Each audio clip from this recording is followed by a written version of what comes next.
My husband said, "Your family drama isn't my problem," when my sister needed help, so I used those exact words after he found out about his brother. The call came at 2 a.m., my sister sobbing, barely coherent. Her ex had shown up drunk, broken down the door. She'd barricaded herself in the bathroom with her 2-year-old daughter while he destroyed everything she owned. I shook Garrett awake, already pulling on clothes. "We need to go get her. Now." He rolled over, didn't even open his eyes. "Your family drama isn't my problem, Reese. Handle it yourself." Those 7 words rewired something fundamental in me. For 6 years, I'd been the devoted wife. When his mother needed cancer treatments 3 hours away, I drove her weekly. When his cousin lost his job, we housed him for 4 months. When his father's business failed, we emptied our savings. But my sister bleeding in a bathroom? Not his problem. I drove alone through darkness, found her crouched behind a shattered door. Police lights, statements, emergency room for stitches. I moved them into our guest room while Garrett complained about the noise disrupting his sleep. For 3 weeks, I watched him treat them like unwelcome intruders. He'd slam cabinets when my niece cried, roll his eyes when my sister flinched at sudden movements. Once, he actually said she probably provoked her ex.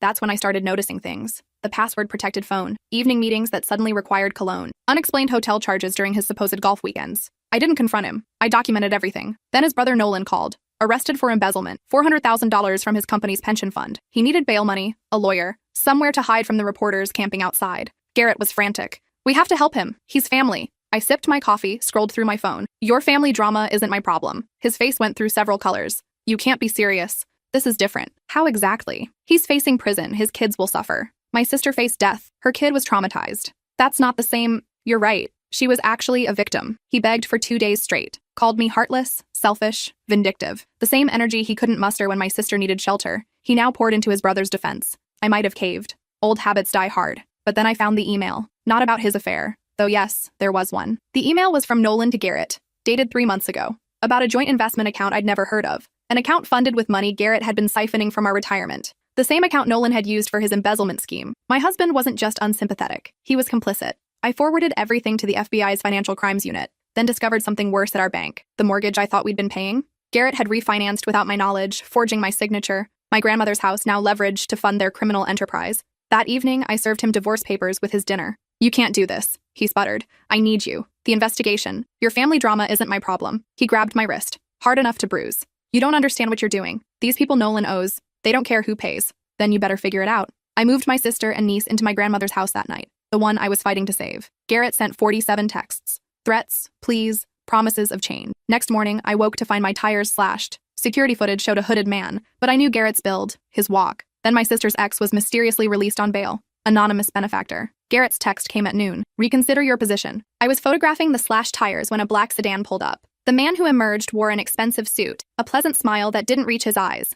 "Mrs. Lawson, we need to discuss your husband's obligations." "Former husband," I corrected. He smiled wider. "That's what we need to talk about. You see, in our business, family debts don't end with paperwork." Behind me, my sister called my name from the house. My niece's laughter echoed from the garden. The man followed my gaze. "Beautiful family. Would be a shame if—" I pulled out my phone without breaking eye contact. "Funny thing about security cameras," I said. "They record audio, too. Every word you just said? Already uploaded to 3 different cloud servers. Time-stamped, geotagged." His smile faltered. "And those photos I just took of my tires? Already with the FBI agent handling Garrett's case. Special Agent Morrison. Want his number? I have him on speed dial now." The man's jaw tightened. "You're making this harder than it needs to be." "No," I said. "Garrett made this hard when he stole from his own brother's company, when he forged my signature, when he dragged me into his mess without my knowledge or consent." I stepped closer, felt something shift in my spine. I worked in the prosecutor's office for 3 years before I stupidly quit to support his career. I know exactly how to document evidence, how to build a case, and how to make sure every interaction with you and your associates is admissible in court.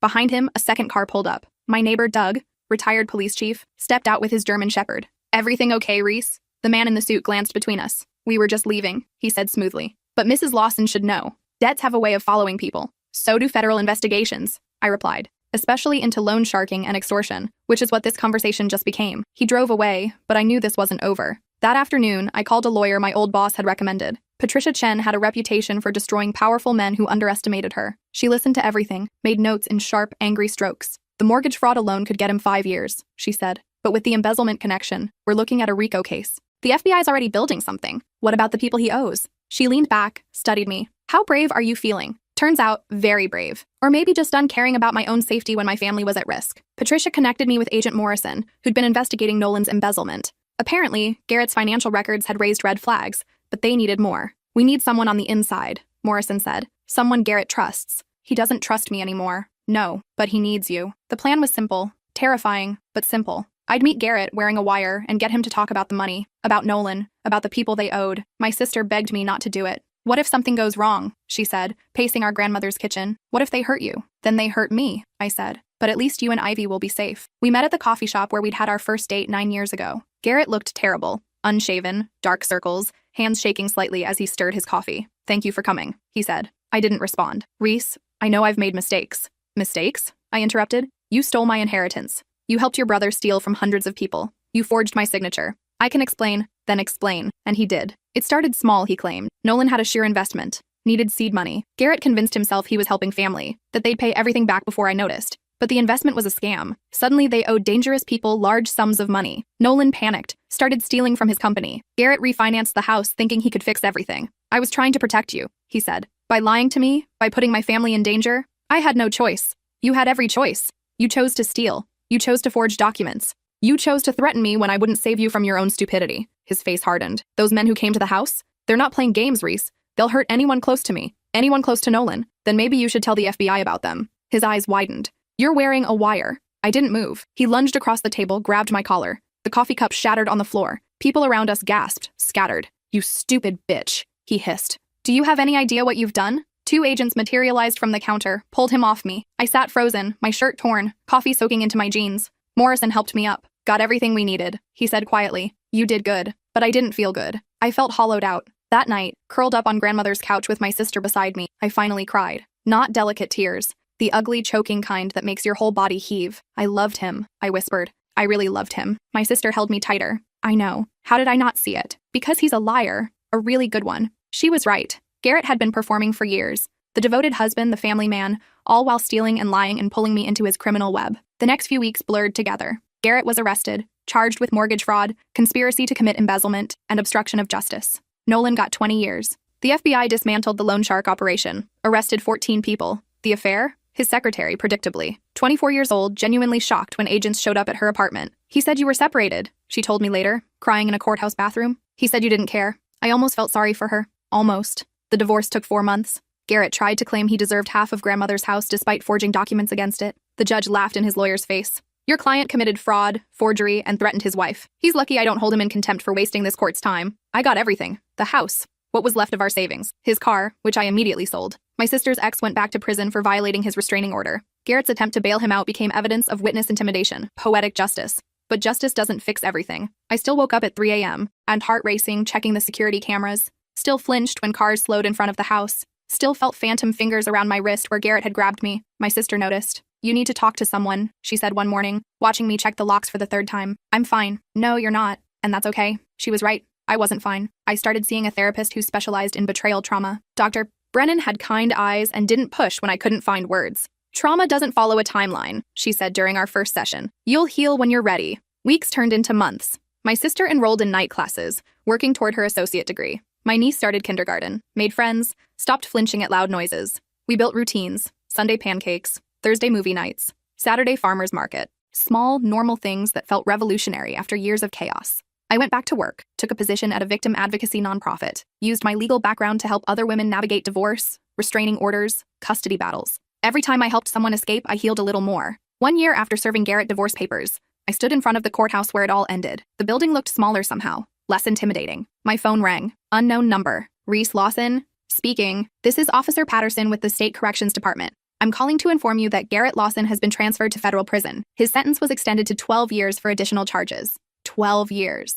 He'd be 56 when he got out. I thanked the officer and hung up. Felt nothing. Not satisfaction, not anger. Just nothing. Maybe that was healing too. My sister found me sitting on a bench outside the courthouse. You okay? They extended his sentence. She sat beside me. Good. We watched people come and go. Lawyers in sharp suits, families holding hands, life continuing despite everything. You know what's weird? I said. I don't hate him anymore. That's not weird. I spent months furious. Wanted him to suffer. Now I just don't care. My sister squeezed my hand. That means you're done carrying him. You put that weight down. She was right. For 6 years, I'd carried Garrett. His ego, his career, his family obligations. Then I'd carried my anger at him, my betrayal, my fear. Now, I was done carrying anything that wasn't mine. We drove home, picked up Ivy from school. She ran to us, backpack bouncing, face bright. Aunt Reese, I got a gold star in reading. I scooped her up. That's amazing. Should we celebrate with ice cream? Can we get the kind with cookie dough? Obviously. Later that night, after Ivy was asleep and my sister was studying at the kitchen table, I stood in grandmother's garden. The roses she'd planted 40 years ago were blooming, filling the air with perfume. My phone buzzed. A text from Patricia, my lawyer. Garrett's assets have been liquidated. You're getting a settlement check. Should arrive next week. It's substantial. I stared at the message. Blood money, basically. Garrett's 401k, his share of his parents' estate, everything he'd hidden. I could pay off the house, set up college funds for Ivy, finally take that vacation my sister kept mentioning. But first, I called my old boss from the prosecutor's office. Reese, long time. How are you? Better. Listen, I have a proposition. How would you feel about funding a legal clinic specifically for domestic violence survivors? Full legal representation, no cost to clients. Silence. Then, how much funding are we talking about? Enough to change lives. She laughed, the sound bright and sharp. When can we meet? The Lawson Legal Clinic opened 6 months later in a renovated historic building downtown. We hired 3 full-time attorneys, 2 paralegals, and a victim advocate. At the ribbon-cutting ceremony, I stood in front of a room full of people, survivors, advocates, officials, and told my story. Not all of it. The parts that mattered. I stood where you're standing, I said. Scared. Alone. Wondering if getting out was even possible. I caught my sister's eye. She nodded encouragement. Someone once told me that family drama wasn't their problem, that my pain didn't matter. But here's what I learned. Your pain matters. Your survival matters. Your future matters. I gestured to the clinic behind me. This place exists because we refuse to accept that anyone's trauma is just drama. We refuse to let people suffer alone. The applause was thunderous. Afterward, a young woman approached me. She couldn't have been more than 22, holding a baby. Mrs. Lawson, I just wanted to say thank you. I saw your interview in the paper. My husband, She didn't need to finish. I knew that look, that fear. Come by tomorrow, I said gently. We'll figure this out together. She nodded, tears streaming. I didn't know where else to go. Now you do. She left with my card, my direct number, and something I recognized. Hope. That night, my sister made celebratory lasagna. Ivy insisted on setting the table with grandmother's good china. This is fancy, she announced, carefully placing forks. It's a special occasion, my sister said. What are we celebrating? I looked around grandmother's kitchen, at my sister, healthy, and pursuing her dreams. At my niece, safe and thriving. At this life we'd built from ashes and determination. Everything, I said. We're celebrating everything. 3 years passed. The clinic helped over 400 people escape dangerous situations.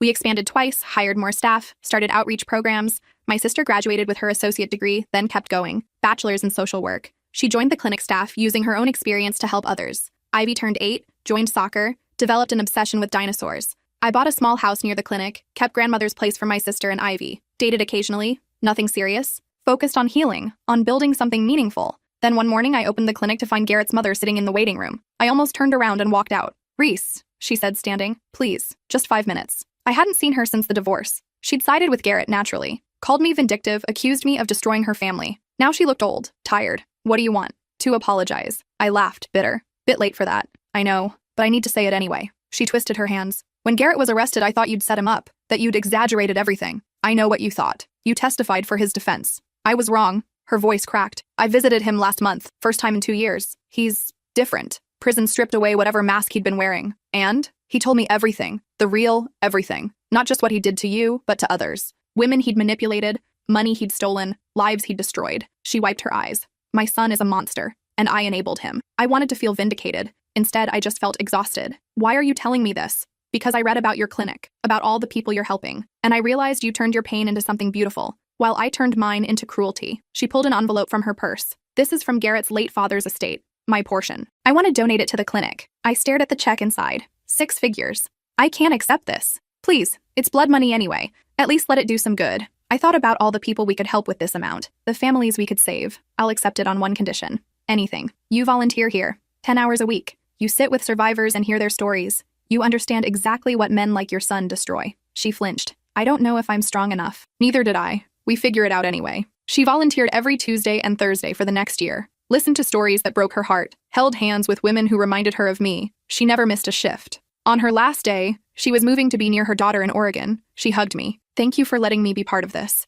Thank you for showing up. I can't undo what I enabled, but maybe I balanced the scales a little. Maybe you did. After she left, I found a note on her desk. Some families are born, some are chosen. Thank you for letting me glimpse the kind you've built. It's beautiful. I kept that note. 4 years after everything fell apart, I stood in grandmother's garden at sunset. The roses were in full bloom, their scent heavy in the summer air. My sister joined me, 2 glasses of wine in hand. Ivy's asleep. Finally, she fought it. Epic battle. I won by agreeing to let her wear her dinosaur costume to school tomorrow. We sipped wine, watched the sky turn purple and gold. Do you ever think about how different things could have been? My sister asked quietly. Sometimes. But then I remember who we were before, who we're becoming now. We're survivors. More than that, we're builders. She raised her glass. To building better lives on the ruins of worse ones. To rising from the ashes, I added. We drank, watched night fall over grandmother's garden. My phone buzzed. A text from one of our clinic clients. Divorce finalized today. Starting my new life tomorrow. Thank you for showing me I deserved better. I showed my sister. She smiled through sudden tears.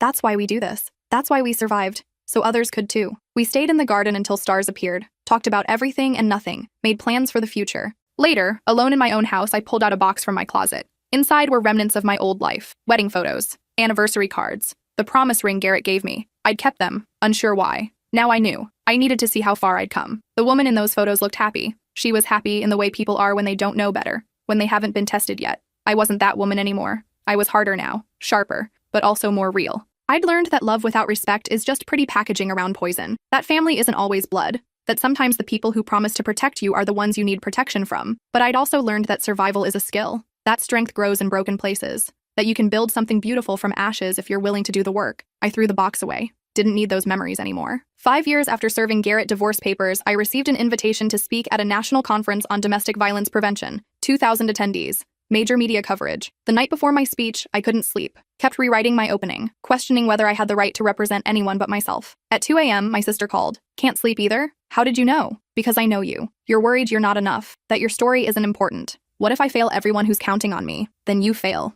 And try again. That's what we do. She was right. The next morning, I walked onto that stage terrified, looked out at 2,000 faces, started talking, told them about the night my sister called, about Garrett's cruelty, about the moment I chose myself over fear, told them about the legal battle, the threats, the darkness, but also about the light, the clinic, the lives we'd change. Leaving isn't weakness, I said. Staying in a toxic situation because you're afraid of what comes next, that's the real trap. I saw people nodding, crying, taking notes. Someone once told me my pain wasn't their problem. They were right. It was my problem, and I was the only one who could solve it. When I finished, the standing ovation lasted 3 minutes. Afterward, people lined up to share their stories, to ask advice, to simply say thank you. A woman in her 50s gripped my hands. I've been married for 32 years. He's never hit me, but he's killing me anyway. Then it's time to save yourself. I'm afraid. Good. Fear means you're alive. Use it. She nodded, something shifting in her expression. That night, 17 people contacted our clinic asking for help. 17 lives we might save. 6 years after everything changed, I woke up on my 40th birthday. My sister and Ivy decorated the house with streamers and balloons,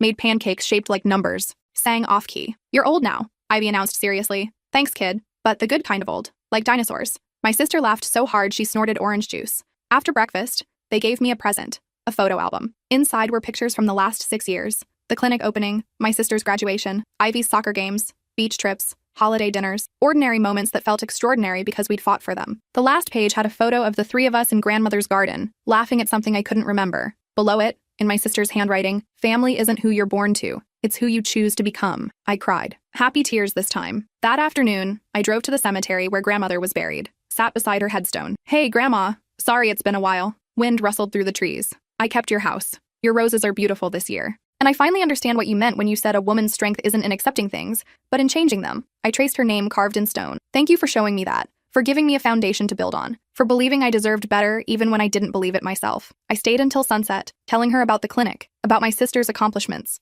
about Ivy's latest dinosaur facts, told her about Garrett's sentencing, about choosing forgiveness over bitterness, told her I was okay. Finally, truly okay. 7 years after my divorce was finalized, I received a letter, prison envelope, Garrett's handwriting. I almost threw it away without reading, but something made me open it. Inside was a single page. Reese, I don't expect forgiveness. I don't deserve it. But I need you to know that every day in here I think about what I destroyed. Not the money or the house. Us. The person you trusted. The partnership we could have had. You were right about everything. I was a coward. A thief. A manipulator. Prison stripped away my ability to lie to myself. Now I see what I really was. A man so afraid of not measuring up that I destroyed the one person who actually believed in me. I heard about your clinic. About the lives you're changing. I'm glad my destruction led to something good, even if I had nothing to do with it. I won't contact you again. This isn't about absolution, just acknowledgement. You deserved so much better than me. Gee, I read it twice. Felt nothing. No anger, no satisfaction, no lingering pain, just nothing. I showed it to my sister. How do you feel? She asked. Indifferent. That's powerful, is it? Think about it. He spent years making you feel small. Now you don't feel anything about him at all. You took away his power completely. She was right. I filed the letter away. Not to keep, but because it was evidence of a journey completed. I'd started as a woman who defined herself through marriage, through service to someone who didn't value her. I'd become someone who defined herself through action, through building something meaningful from rubble. That transformation was mine, not his. 8 years after everything fell apart, the clinic celebrated helping its 1,000th family. We threw a party, invited current and former clients, staff, volunteers, The room overflowed with survivors turned thrivers. I looked around at faces I'd come to know, stories I'd witnessed, people who'd left abusive relationships, found jobs, rebuilt credit, reclaimed custody, finished degrees, started businesses, an entire community of people refusing to let trauma define them. My sister gave a speech about the importance of solidarity, about how we're stronger together. Then she called me up. 8 years ago, my big sister saved my life, she said, voice steady despite tears. She drove through the night, held my hand in the emergency room, gave me a safe place to fall apart. She turned to me, but she did more than that. She showed me that survival isn't just existing, it's thriving in spite of everything that tried to kill us. The room erupted in applause. I hugged her tight, whispered, "We saved each other." "Yeah," she said, "we did." That night, after everyone left and the cleanup was done, I stood alone in the clinic's main room. This building, this organization, these lives we'd touched, all of it grew from the worst moment of my existence. From pain, I'd built purpose. From betrayal, I'd built trust. From destruction, I'd built a foundation. The old Reese, the one who measured her worth through her husband's approval, wouldn't recognize me now. That woman was soft in the wrong places, kind to people who didn't deserve it, silent when she should have screamed. This version of me was different. Harder, yes, but also whole. I locked up the clinic, drove home through streets I'd learned to navigate alone. My house was dark and quiet. Empty, but not lonely. I'd learned the difference. Loneliness is feeling incomplete without someone else. Solitude is feeling complete within yourself. I'd worked hard for that distinction. 10 years after serving Garrett divorce papers, I attended his parole hearing, not to speak against him, not to see him suffer, but to witness the closing of that chapter. He walked in wearing prison orange,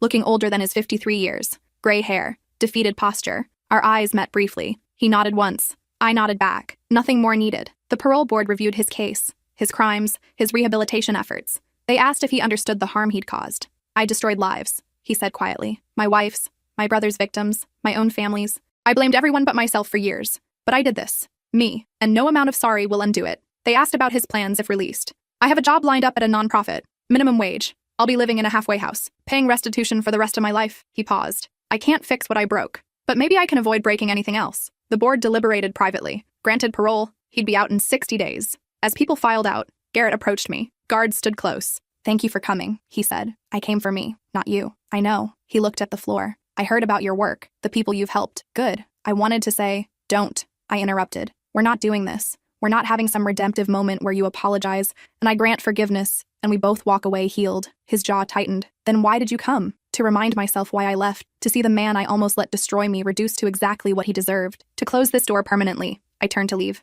"Reese," he called. I stopped, didn't turn around. "I'm glad you got out. Glad you built something better." "I know," I said. "That's what makes it all worth it." I walked away and didn't look back. Outside, the sun was bright and warm. My phone buzzed. My sister. "How'd it go?" "It's over." "Good. Dinner at our place tonight? Ivy wants to show you her science project. I'll be there." I drove to grandmother's house where my sister and Ivy still lived. Found them in the garden, Ivy explaining plant photosynthesis with the intense focus only a 10-year-old could muster. "And then the chlorophyll absorbs the light," she exclaimed, gesturing wildly. My sister caught my eye, smiled. "This," I thought. "This is what I fought for. Not revenge, not vindication, but this garden, this family, this peace." We ate dinner on the porch as fireflies emerged, told stories, laughed until our sides hurt. Ivy fell asleep on my lap, exhausted from her presentation. "She adores you," my sister said softly. "The feeling's mutual. You know what's amazing? She'll grow up never knowing what we escaped. To her, this is just normal life. That's the gift, isn't it? Breaking cycles so the next generation doesn't have to. We did that. Together." I looked at my sister. Strong,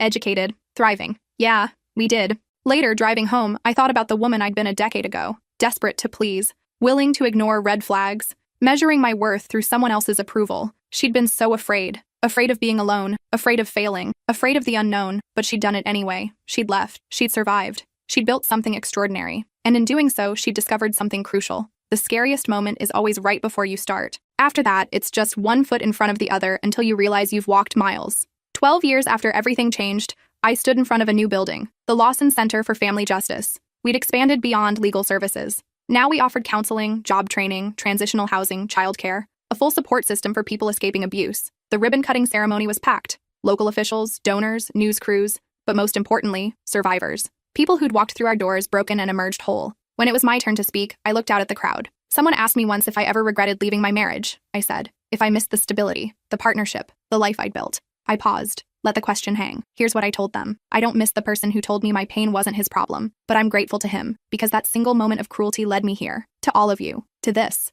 I gestured to the building behind me. We build temples on battlefields. We plant gardens in ruins. We turn our worst moments into our greatest purpose. That's not just survival. That's alchemy. The crowd erupted. Afterward, a young woman approached. maybe 25, holding a toddler. Mrs. Lawson, I came through your clinic 4 years ago. You helped me escape my husband. I remember, I said. And I did. She'd arrived with nothing but her daughter and a broken arm. I wanted to show you something. She pulled out her phone, showed me photos. A college graduation, a new apartment, a job acceptance letter. I got my degree in social work, started working at a crisis center last month. Because of you. Because of you, I corrected. I just opened the door. You walked through it. She hugged me tight, her daughter sandwiched between us. Thank you for showing me I could. These moments. These were why I'd survive, not for revenge or vindication, but to light the path for others still stumbling in darkness. That night I returned to my own house. Small, quiet, mine, made tea, sat on the back porch, watched stars emerge. My phone rang. Unknown number. Usually I didn't answer, but something made me pick up. Is this Reese Lawson? A man's voice. Unfamiliar. Speaking. My name is Vincent Hardy. I'm calling about Garrett Lawson. My stomach dropped. What about him? He listed you as his emergency contact. There's been an accident. 2 days later, I stood in a hospital room. Garrett lay unconscious, machines beeping rhythmically. Car accident, drunk driver, 50-50 chance of survival. I'd come because, honestly, I didn't know why. Closure? Curiosity? Some lingering thread I needed to cut? A doctor entered, reviewed charts. Are you his wife? Ex-wife. He doesn't have any other family listed. His brother is in federal prison. The doctor nodded, understanding passing across his face. If he wakes up, he'll need extensive rehabilitation. Someone will need to make medical decisions. That's not me. You're all he has. I looked at the man in the hospital bed. Once I'd loved him desperately. Would have done anything for him. Now he was just a stranger who taught me everything I needed to know about who not to be. I'll sign whatever paperwork says I'm not responsible, I told the doctor, but I won't make his choices for him. Even unconscious, he doesn't get to trap me again. The doctor looked uncomfortable but nodded. I started to leave, paused, turned back to Garrett's unconscious form. I forgive you, I said quietly, not because you earned it, but because I'm done carrying you. I walked out and never came back. 15 years after my divorce, I published a book, Beautiful Ruins, Building Purpose from Pain. It detailed my journey, the betrayal, the survival, the building of something meaningful. But more than that, it was a roadmap for others. How to recognize emotional abuse, how to document evidence, how to leave safely, how to rebuild after loss. The book became a bestseller. I did a tour, spoke to packed auditoriums, signed books for hours. Every person who came through the line had a story. Some were still trapped, some were planning their escape, some were years out thriving. All of them were survivors. In Portland, a woman in her 60s approached with tears streaming. I left my husband after 43 years because of your book, she said. I thought it was too late to start over. You showed me it never is. In Atlanta, a young man thanked me. My mom was stuck. She thought she deserved what she got. I gave her your book. She left last month. In Chicago, a teenager. I watched my dad hurt my mom my whole life. Your book taught me that's not love. That's not what I want to become. Each story reinforced why I'd written it, why I'd exposed my pain publicly. Because silence protects abusers. Truth protects victims. 20 years after everything changed, I stood in grandmother's garden on my 52nd birthday.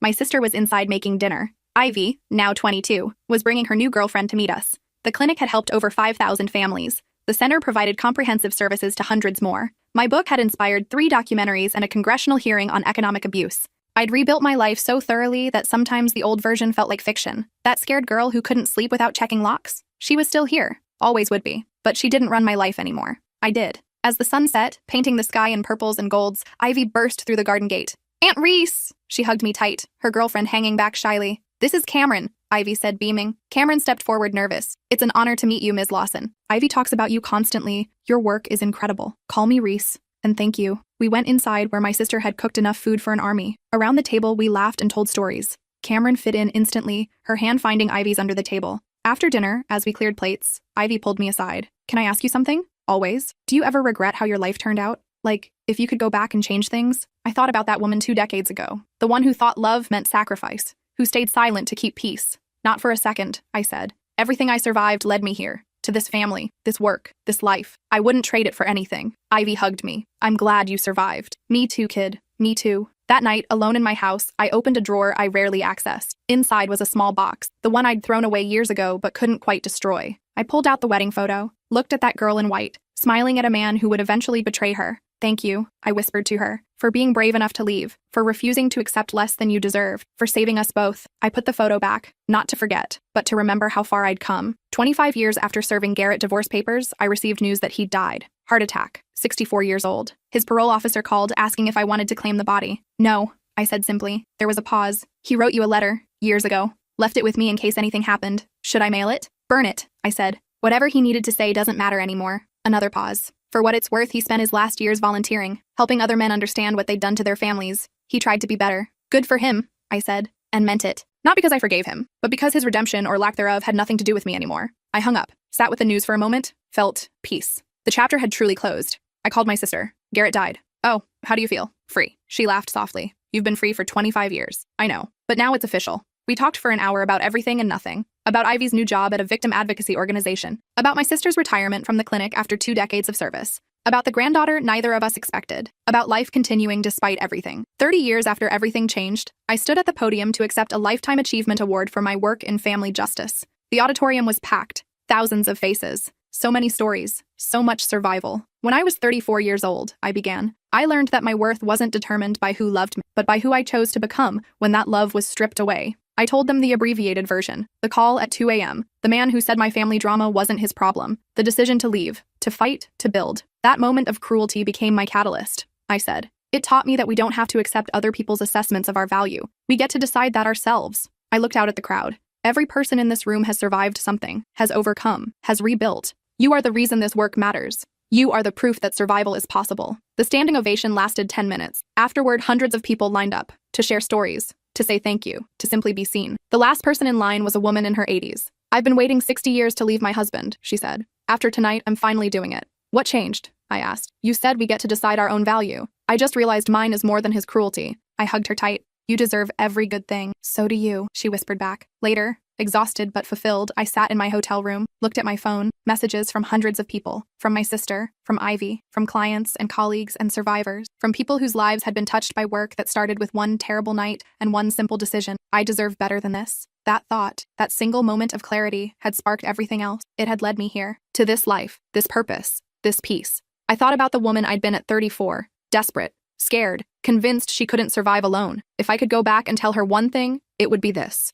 You're going to be okay. Better than okay. You're going to take this pain and turn it into something that saves thousands of people. You're going to build a family from ashes. You're going to discover strength you didn't know existed. But I couldn't go back. So instead, I'd spend the rest of my life telling other people still trapped in that darkness. You're going to be okay. You're going to survive this. You're going to thrive. And when you do, you'll look back and realize that the worst moment of your life was actually the first moment of your real one. Because sometimes, the greatest gift someone can give you is showing you exactly who they are, so you can become exactly who you're meant to be.